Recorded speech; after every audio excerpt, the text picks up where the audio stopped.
तो फ्रेंड्स, अब हम पार्ट 2 के बारे में आपके साथ डिस्कस करते हैं। बजट 2021-2022 का पार्ट 2। बजट में रेलवे के लिए 1,10,055 करोड़ रुपए की रिकॉर्ड राशि प्रदान की गई, जिसमें 1,07,100 करोड़ रुपए की पूंजीगत व्यय के लिए है।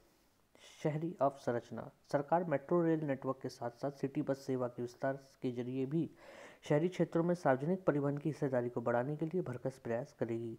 सार्वजनिक बस परिवहन सेवाओं के विस्तार में आवश्यक सहयोग देने के लिए 18,000 करोड़ रुपए की लागत से एक नई परियोजना शुरू की जाएगी। कुल 702 किलोमीटर लंबी मेट्रो परिचालन में है और 27 शहरों में 1,016 किलोमीटर मेट्रो व आरआरटीएस निर्माणाधीन है। टीयर 2 शहरों और टीयर 1 शहरों के आसपास के इलाकों में कम लागत में समान अनुभव, सुविधा और सुरक्षा से युक्त मेट्रो रेल प्रणालियाँ उपलब्ध कराने के लिए दो नई तकनीक मेट्रो लाइट और मेट्रो नियो लागू की जाएंगी। विद्युत अवसंरचना। पिछले 6 साल में अतिरिक्त 139 गीगावाट स्थापित क्षमता के साथ बिजली क्षेत्र में कई सुधार हुए हैं और उपलब्धियां हासिल हुई हैं। इसके साथ ही 2.8 करोड़ घरों को कनेक्शन दिए जाने के अलावा 1.41 लाख सर्किट किलोमीटर पारेषण लाइन बिछाई गई है। वितरण कंपनियों की व्ययहर्ता को लेकर गंभीर चिंता प्रकट करते हुए वित्त मंत्री ने 5 वर्ष में 3,05,984 करोड़ रुपए के परिव्यय के साथ सुधारों पर आधारित और प्रदर्शन से संबंधित विद्युत वितरण क्षेत्र में योजना पेश करने का प्रस्ताव किया है।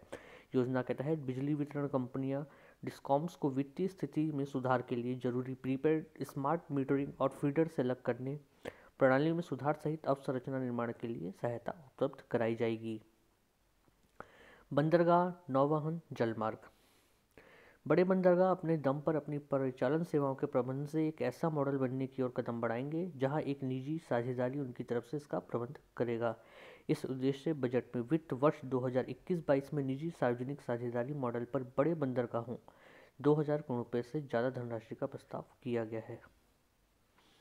भारत में वाणिज्यिक जहाज़ों की आवाजाही को प्रोत्साहन देने के लिए एक योजना शुभारंभ किया जाएगा, जिसके तहत मंत्रालय और सीपीएसई द्वारा जारी वैश्विक निविदाओं में भारतीय नौवहन कंपनियों को सब्सिडी के माध्यम से समर्थन उपलब्ध कराया जाएगा। इसके अलावा 5 वर्ष के दौरान 1,624 करोड़ रुपये की धनराशि उपलब्ध कराई जाएगी। इस पहल से वैश्विक नौवहन ने भारतीय कंपनियों की हिस्सेदारी बढ़ाने के अलावा भारतीय नाविकों को प्रशिक्षण और रोजगार के अवसर उपलब्ध कराए जाएंगे। अगला पॉइंट है पेट्रोलियम और प्राकृतिक गैस। श्रीमती सीतारमण जी ने कहा कि सरकार ने कोविड-19 लॉकडाउन अवधि के दौरान देश भर में ईंधन की निर्बाध आपूर्ति जारी रखी। इस क्षेत्र की अहमियत को ध्यान में रखते हुए निम्नलिखित प्रमुख पहलुओं की घोषणा की जा रही है। नंबर 1, उज्ज्वला योजना का लाभ 8 करोड़ परिवारों को पहले ही मिल चुका है और अब 1 करोड़ अतिरिक्त लाभार्थियों को इसका विस्तार किया जाएगा। नंबर 2, अगले 3 वर्ष में गैस वितरण नेटवर्क में 100 अतिरिक्त शहरों को जोड़ा जाएगा। नंबर 3, जम्मू व कश्मीर संघ शासित क्षेत्रों में एक गैस पाइपलाइन परियोजना की जाएगी। ध्यान दीजिएगा, मैं एक बार दोबारा बोल देता हूँ, जम्मू एवं कश्मीर संघ शासित क्षेत्र में एक गैस पाइपलाइन परियोजना शुरू की जाएगी। नंबर 4, गैस भेदभावक मुक्त पहुंच के आधार पर सभी प्राकृतिक गैस पाइपलाइनों में सामान्य वाहक क्षमता की बुकिंग की सुविधा एवं समन्वय के लिए एक स्वतंत्र गैस वाहक प्रणाली परिचालन की स्थापना की जाएगी। अब अगला पॉइंट आता है हमारा वित्तीय पूंजी का। वित्त मंत्री ने सेबी अधिनियम 1992, डिपॉजिट अधिनियम 1996, प्रतिभूति अनुबंध विनिमय अधिनियम 1956 और सरकारी प्रतिभूति अधिनियम 2007 के प्रावधानों को एकल प्रतिभूति बाजार संहिता में समेकित करने का प्रस्ताव किया है। सरकार GIFT IFSC में एक विश्व स्तरीय फिनटेक हब को विकास समर्थन देगी। फिर अगला पॉइंट आता है हमारा बीमा क्षेत्र एंड FDI में बढ़ोतरी। श्रीमती सीतारमण जी ने बीमा क्षेत्र में स्वीकार्य FDI सीमा 49% से बढ़ाकर 74% करने और आवश्यक सुरक्षा के साथ विदेशी स्वामित्व एवं नियंत्रण की अनुमति देने के लिए बीमा अधिनियम 1938 में संशोधन का प्रस्ताव किया है।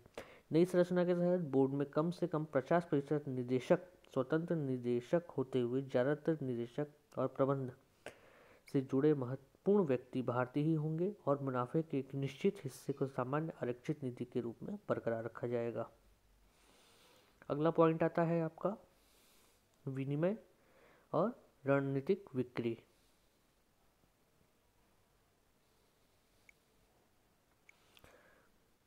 कोविड-19 के बावजूद सरकार ने रणनीतिक विनिमय पर काम जारी रखा है।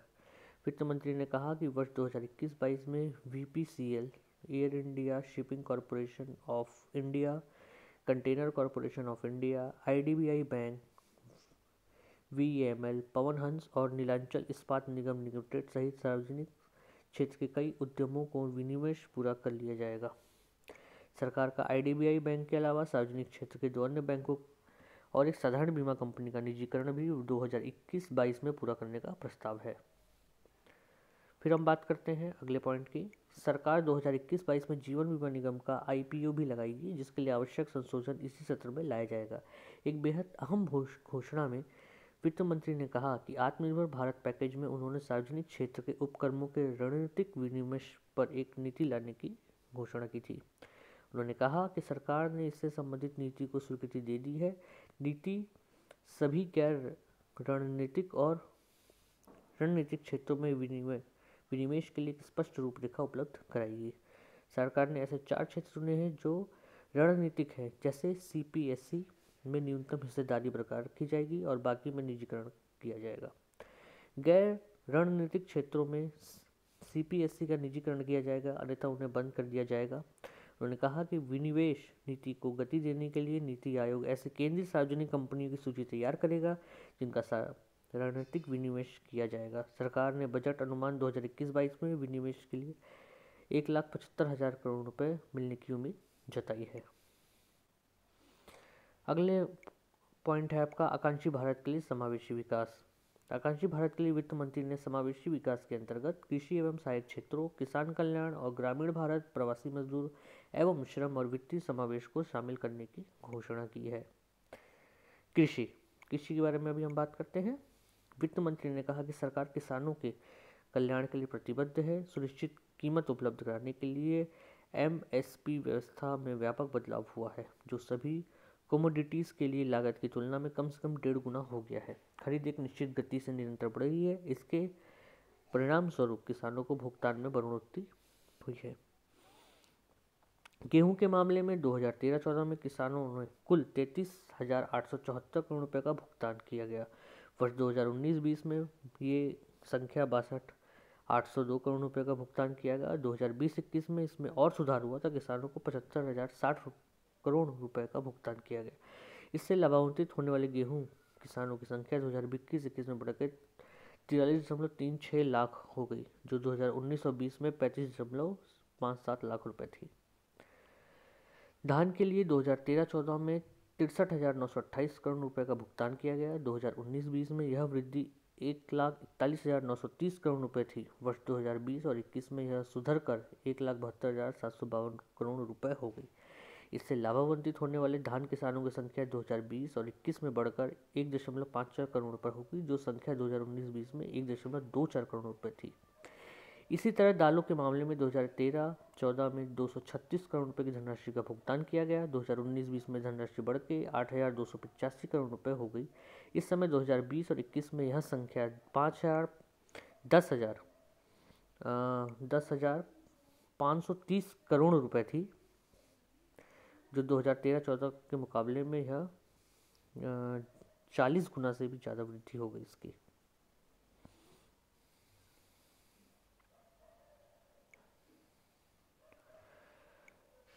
इसी प्रकार कपास के किसानों की प्राप्तियों में तेजी से बढ़ोतरी हुई, जो 2013-14 की 90 करोड़ रुपए से बढ़कर 25,974 करोड़ रुपए 27 जनवरी 2021 के स्तर पर पहुंच गई।